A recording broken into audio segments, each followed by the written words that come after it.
Hai, kita jumpa lagi di pembelajaran kimia. Tentunya di saluran Mau Tahu Kimia. Kali ini di video yang sekarang akan kita ulas tentang persamaan laju reaksi dan order reaksi.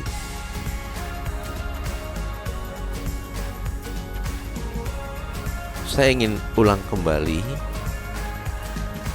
bahwa proses reaksi kimia selalu menghasilkan perubahan senyawa kimia. Kenapa dikatakan begitu? Karena setelah reaksi kimia melalui prosesnya melewati masa transisinya, masa transisi yaitu sebuah kondisi awal yang menuju pada perubahan kondisi yang baru, itu yang dinamakan masa transisi. Artinya ketika ada perubahan dari kondisi sebelumnya menjadi kondisi yang baru, itu ada rintangan-rintangan, ada halangan-halangan, ada yang harus dilewati sehingga bisa terbentuk sesuatu yang baru.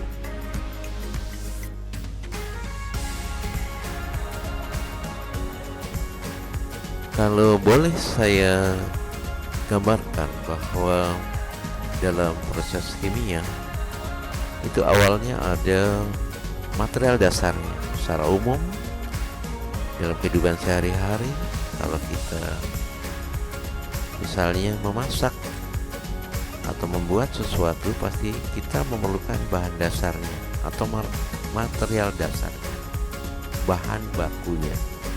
Oke.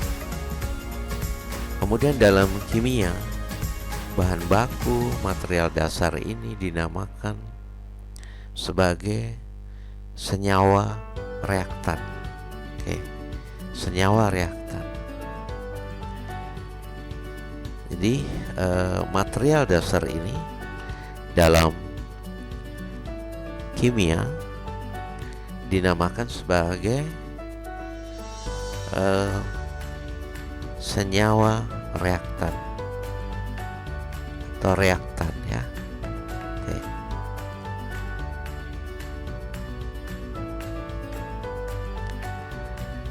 Kemudian dalam menuju pembentukan material produk pasti ada proses yang harus dilalui, harus ada prosesnya. Nah, di dalam kimia tentu proses ini dinamakan dengan proses kimianya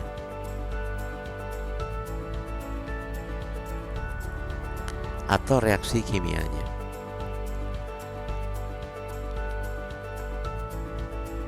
Mungkin ada yang masih belum memahami apa sih reaktan itu ya. Reaktan adalah senyawa awal yang terlibat dalam reaksi kimia. Oke. Jadi ini bisa dikatakan sebagai senyawa-senyawa awal, senyawa-senyawa awal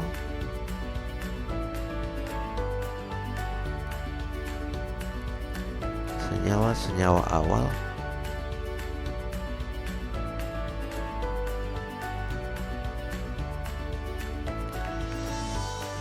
yang terlibat dalam reaksi kimia.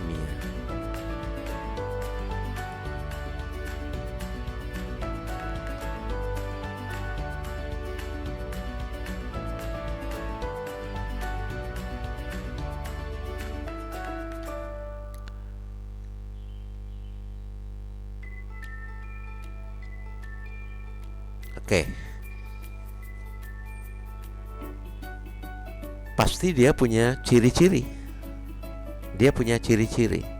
Senyawa-senyawa awal ini pasti memiliki ciri-ciri yang bisa jadi berbeda-beda antara senyawa yang satu dengan senyawa yang lainnya. Nah, kemudian ketika proses kimia berjalan, maka di sini untuk terjadinya dari material dasar menuju material produk, ini ada rintangan. Oke. Ada rintangan, ada halangan. Oke. Ada rintangan atau penghalang. Oke.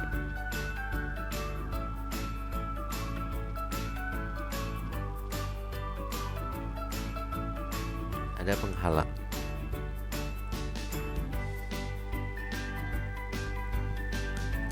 Oke, kita bahas rintangan atau penghalang. Di sini saya menyebutkan ada rintangan atau penghalang. Apa yang dimaksud di sini? Untuk membentuk produk baru pasti akan terjadi proses di mana material dasar ini atau senyawa awal ini ikatannya harus diputuskan, dipisahkan dari kesatuan mereka. Jadi kalau di sini saya gambarkan bahwa di material dasar ini, di senyawa awal ini pasti awalnya mereka berikatan. Misalnya gitu, material dasarnya seperti ini misalnya. Nah, ikatannya ini harus diputuskan. Ini misalnya senyawa A, ini senyawa B. Nah, ikatan antara senyawa atom-atom atau unsur-unsur yang ada di A ini harus diputuskan. Harus diputuskan terlebih dahulu. Ya, diputuskan, dijauhkan, dipisahkan. Ya, demikian juga dengan senyawa yang B. Juga harus dipisahkan, diputuskan ikatannya. Sehingga ada kesempatan untuk antara A dan B bertumbukan. Ya, A dan B ini bertumbukan. Nah, ini A, ini B bertumbukan, bertabrakan. Tumbukan dan tabrakannya akan memungkinkan ini terjadinya tumbukan dan tabrakan ini memungkinkan terjadi produk baru atau material baru atau senyawa baru yang berupa ikatan antara A sama B. Ini A kemudian dengan B berikatan. Jadi yang saya maksud dengan ada rintangan atau penghalang adalah pada senyawa awal, senyawa dasar, reaktan itu ada ikatan antar atom mereka. Ikatan mungkin yang sangat kuat sehingga ikatan itu harus diputuskan terlebih dahulu. Nah, untuk memutuskan ini pasti butuh apa yang dinamakan energi. Jadi untuk menjauhkan ini,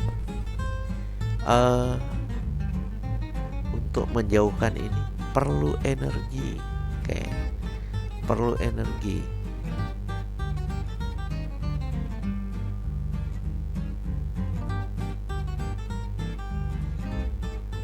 Jadi energi yang dibutuhkan ini adalah energi yang diperlukan untuk melampaui energi yang dimiliki oleh senyawa awalnya ini, ikatan senyawa awalnya ini.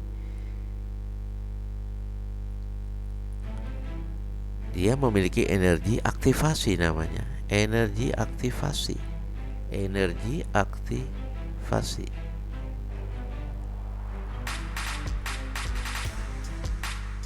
Oke.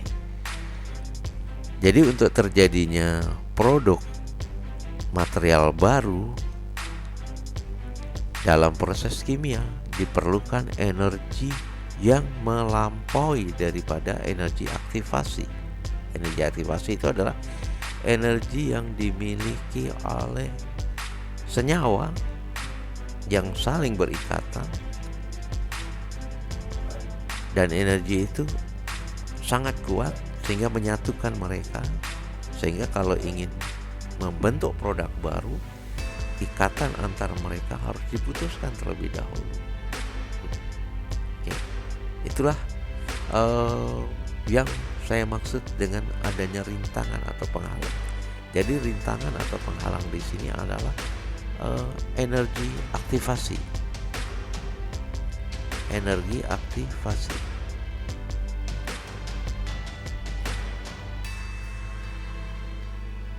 Oke. Mari kita perhatikan slide yang berikut ini.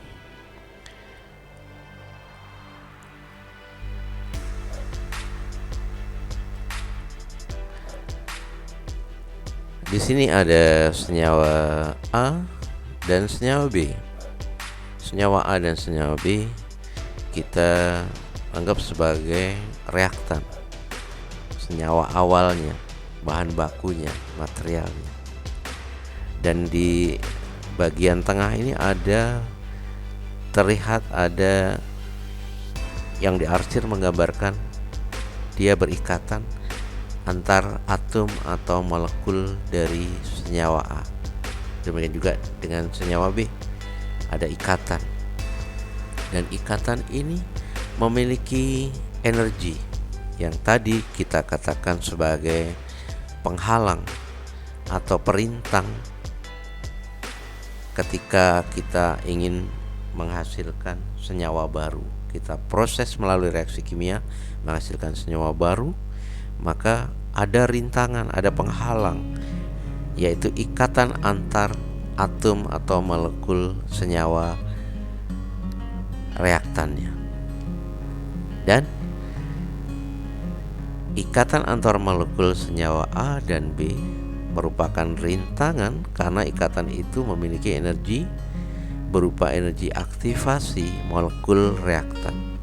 Dan energi aktivasi molekul reaktan ini merupakan energi potensial, dan energi inilah yang harus dilewati dalam proses kimia, dalam reaksi kimia, sehingga akan terbentuk senyawa baru, hasil reaksi atau produknya. Sehingga memungkinkan untuk ikatan antar molekul atau unsur atau atom senyawa A dan senyawa B bisa diputuskan atau bisa dijauhkan. Bisa diputuskan atau bisa dijauhkan, direnggangkan.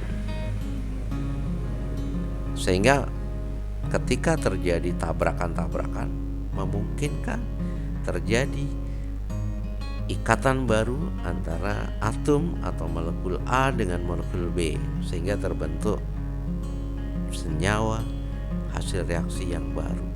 Dan senyawa hasil reaksi yang baru ini tentunya akan memiliki ciri dan sifat yang berbeda dengan sifat atau ciri senyawa reaktan pada awalnya.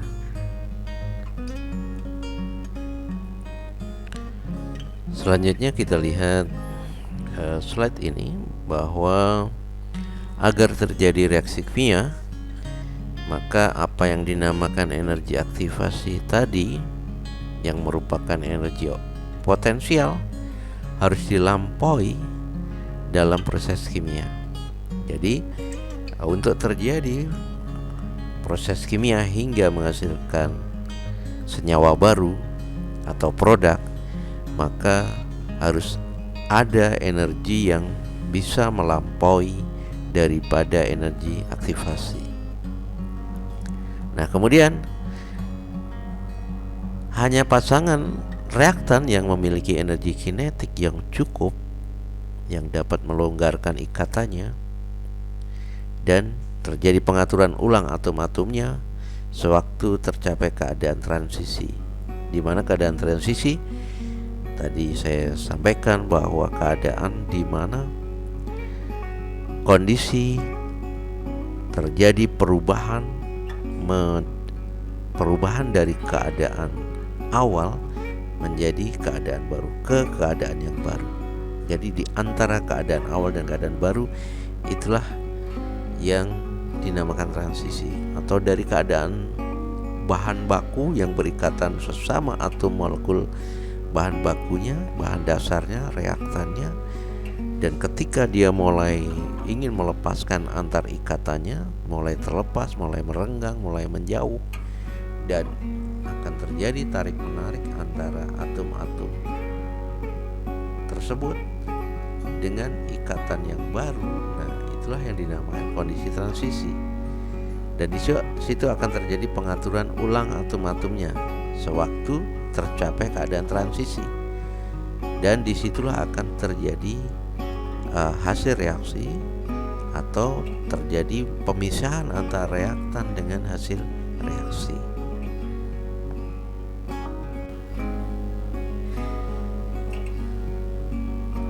Mungkin tidak proses kimia atau reaksi kimia tidak menghasilkan produk? Jawabannya sangat mungkin. Jika terlalu tinggi halangan yang berupa energi aktivasi ini, maka hampir semua pasangan molekul reaksi yang bertumbukan berpisah satu sama lain tanpa reaksi. Jadi kalau energi aktivasinya terlalu tinggi, kemudian energi kinetiknya yang kecil, maka sangat mungkin reaksi kimia itu tidak menghasilkan produk atau hasil reaksi atau senyawa yang baru. Jadi kesimpulannya adalah sangat mungkin reaksi kimia tidak menghasilkan produk atau hasil reaksi jika energi aktivasinya terlalu tinggi sehingga halangannya terlalu tinggi, dan hampir semua pasangan molekul reaksi yang bertumbukan berpisah satu sama lain tapi tanpa reaksi.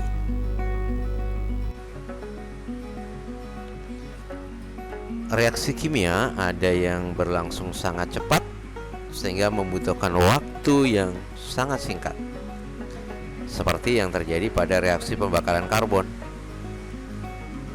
Namun ada juga reaksi yang berlangsung dalam waktu yang lama. Reaksi itu berlangsung lambat, seperti reaksi korosi besi. Besaran laju reaksi merupakan ukuran cepat lambatnya suatu reaksi kimia.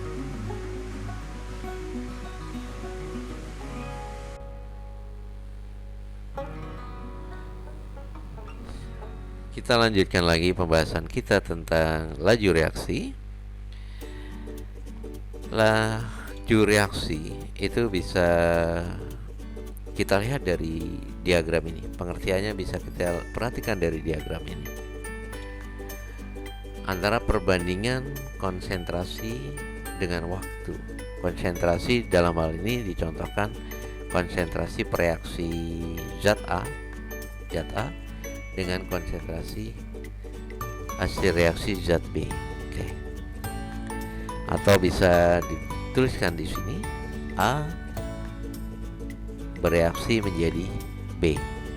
A bereaksi menjadi B. Tentunya sebelum A bereaksi pasti konsentrasi B tidak ada. Tetapi begitu konsentrasi zat A bereaksi, maka konsentrasi zat A akan berkurang. Dan konsentrasi zat B bertambah, mulai ada, dari tidak ada menjadi ada. Jadi di sini pengertian plus ini bisa menjadi pengertiannya ada jumlahnya,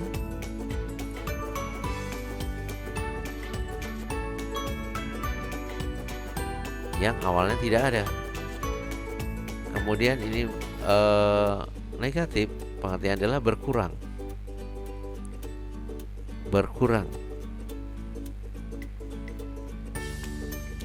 Berkurang karena apa? Karena berubah, ya, berkurang karena berubah menjadi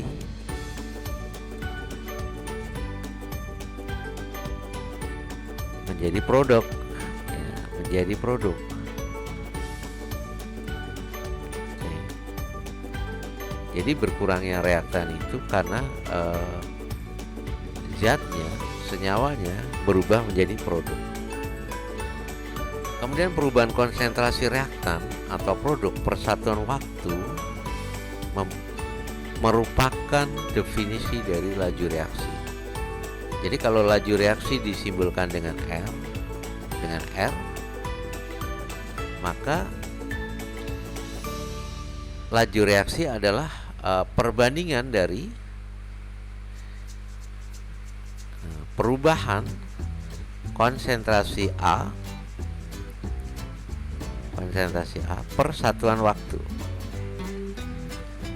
Nah, kenapa ini menggunakan tanda negatif? Karena dalam reaksi kimia pasti reaktannya berkurang.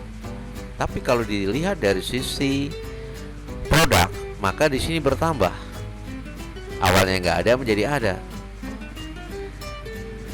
Artinya perubahan konsentrasi B per satuan waktu. Oke.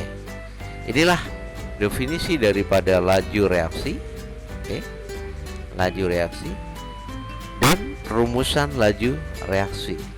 Kalau kita perhatikan gambar di sini, maka ketika reaksi A belum bereaksi, maka belum terbentuk zat B. Ya, zat B ini belum terbentuk. Ketika konsentrasi zat A mulai berkurang, ini konsentrasi zat A mulai berkurang, maka di sini konsentrasi zat B-nya mulai muncul. Di sini makin berkurang, maka di sini makin bertambah. Dan seterusnya hingga terjadi kestabilan di sini, atau habis zat A-nya. Yang ada adalah hasil reaksinya atau produknya. Nah, di sini ditegaskan bahwa laju reaksi dapat dikaji dari sisi pengurangan konsentrasi reaktan maupun peningkatan konsentrasi produk atau hasil reaksi.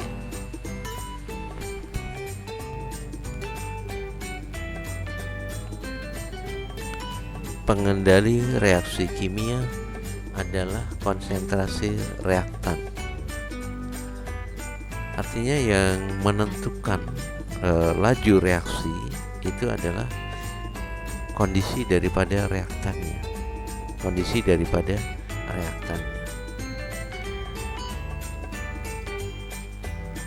Kemudian bila reaksi telah berlangsung cukup lama, maka akan terjadi penurunan laju reaksi. Hal ini bisa kita lihat dari sisi matematisnya, karena laju reaksi itu adalah perbandingan dari perbandingan dari perubahan konsentrasi per waktu. Kalau ini semakin besar,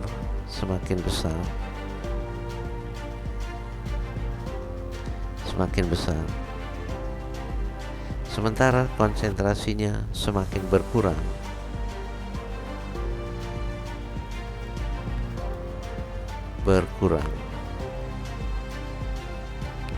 maka kesimpulannya R-nya akan semakin lambat. Oke, laju reaksi itu akan mengalami penurunan. Sehingga dapat disimpulkan di sini, kecepatan reaksi itu tergantung pada konsentrasi zat-zat yang bereaksi. Artinya ini ditentukan oleh konsentrasi A-nya.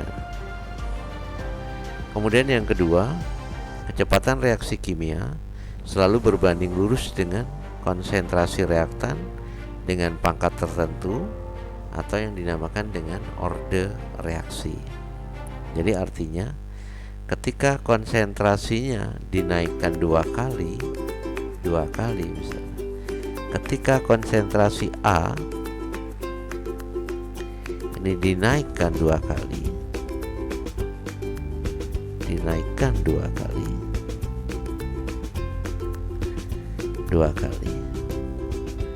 maka lajunya menjadi R-nya sama dengan 4, misalnya gitu. Maka ini bisa dirumuskan menjadi 2 pangkat X sama dengan 4. Nah, X disinilah yang dinamakan sebagai order reaksi. Oke.